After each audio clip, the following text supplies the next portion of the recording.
The 80s had some of the most iconic and legendary bands, musicians, and songs ever made. It was a decade full of neon colors, cocaine, makeup, and spandex that was all about partying and getting laid. And it's in this decade that creative freedom was peaking and artists were pushing boundaries, breaking conventions and morals. And that's exactly why, in the mid-80s, a bunch of politicians' wives decided they were going to save children from rock and roll, because as we all know it, listening to rock and metal grows horns on your head and makes you a demon-worshipping maniac.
These lonely housewives were bored out of their mind and were sadly married to influential, often radical politicians and televangelists, created the Filthy 15, songs they deemed too offensive, violent, sexual, and satanic, basically declaring war on rock and roll. These evil people have just got to be stopped.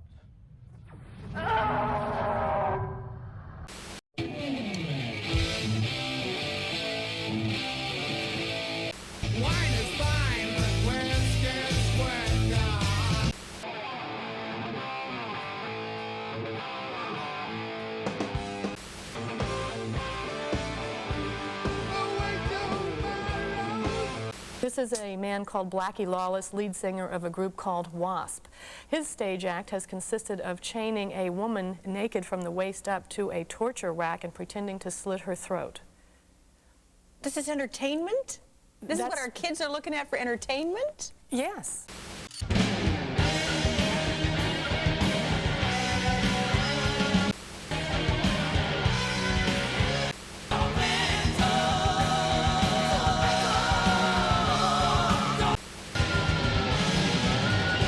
The 80s really were a crazy time, and when you listen to a lot of music of that time, you often tend to forget just how much pushback it received and how polarizing it was. This was also the time when televangelists were in their prime and they were influencing the opinions of thousands of parents and adults. Half the PMRC was made up of highly conservative and religious people that were still stuck in the 1950s and genuinely considered all rock music to be bad and evil. You may not like what I'm going to say, but I'm going to say it anyway because I'm not afraid to speak out. I think that the music in hell for eternity be some of this rock music with all its vulgarities and all of its sexual innuendos.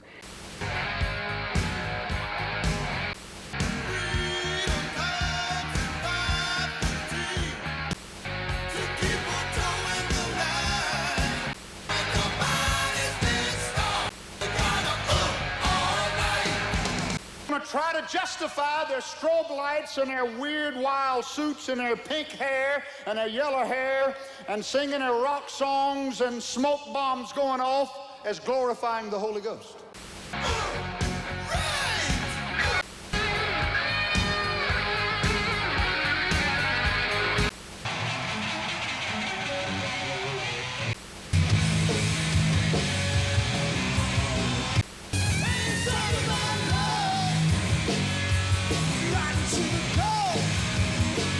They felt like it was corrupting the youth, causing violence, and a much more sexual generation. This wasn't just an issue with rock music, they also deemed a lot of pop and new wave as abominations that had to be stopped. And this sentiment also didn't start in the 80s.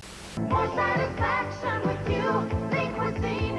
More satisfaction with you.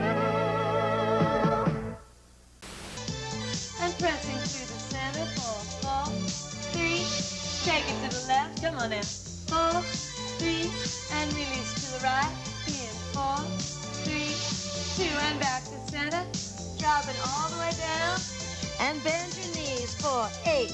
So these stuck-up wives created the Filthy 15, hoping it would be effective in combating and banning a lot of these songs, saving their children from bad influence. Little did they know, it backfired pretty hard and only ended up boosting these bands and artists and their popularity, because being labeled too explicit by the moral majority in the 80s was the closest thing to getting knighted by rock and roll itself. Now, to be fair, not all of the Filthy 15 were metal songs, some were just new wave and pop. One of the most hilarious stories is how Tippa Gore, the queen of all Karens, caught her own daughter listening to Darling Nikki by Prince, which must have blown her fucking mind because she was out all day fighting for old school morals, while her daughter was rocking out to Prince and his hypersexual songs.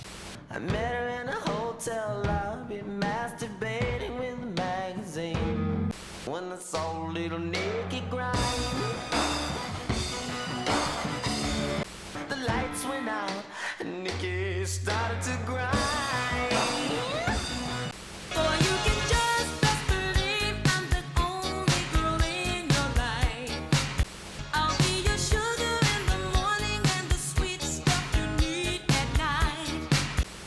Come on over, boy, anytime. Despite that, the PMRC targeted heavy metal more than any other genre because metal bands had a tendency for provocative behavior, lyrics, and even looks. I mean, metal fashion beat the classic leather and denim aesthetic that made you look like a biker out for trouble, or the glam look that had makeup, hairspray, and feminine clothes was all about rebellion. Twisted Sister and Motley Crue dressed this way not just because it was part of the glam scene, but also because it was their way of saying fuck you to society and challenging old school conventions. This is also one of the reasons why 80s fashion in general is very colorful, glamorous, and androgynous.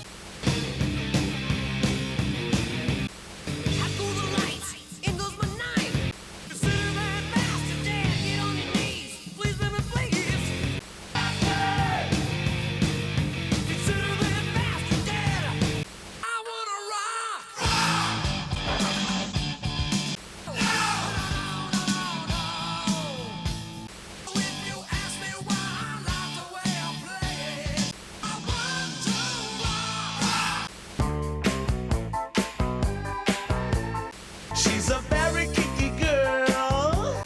She likes the boys in the band. That girl is pretty wild now. Girl's a super freak. That girl is pretty kinky. Girl's a super freak. The PMRC and the Moore majority didn't like this at all.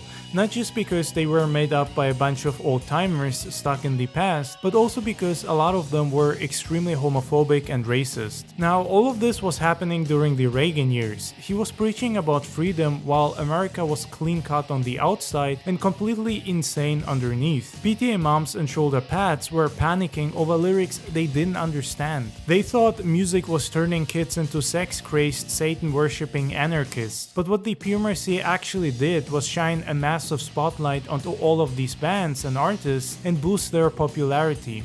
Driving all night with my machinery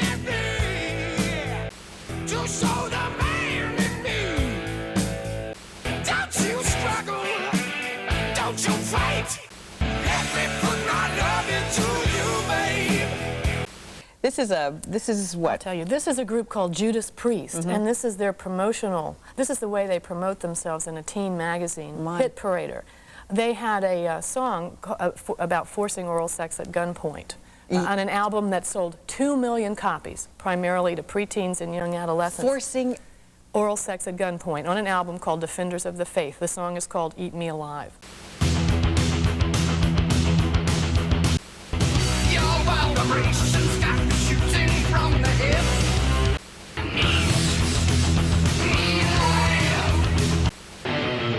It was basically the beginning of the end for the organization because people were starting to understand just how crazy it is to try and ban music you don't like. Plus, the individualism and creative freedom of the 80s was starting to take over and dominate the decade, and considering how much money was flowing through the music industry, fashion and Hollywood, no one was about to stop anything, because rock and roll is an unstoppable force that will blast away everything standing in its way.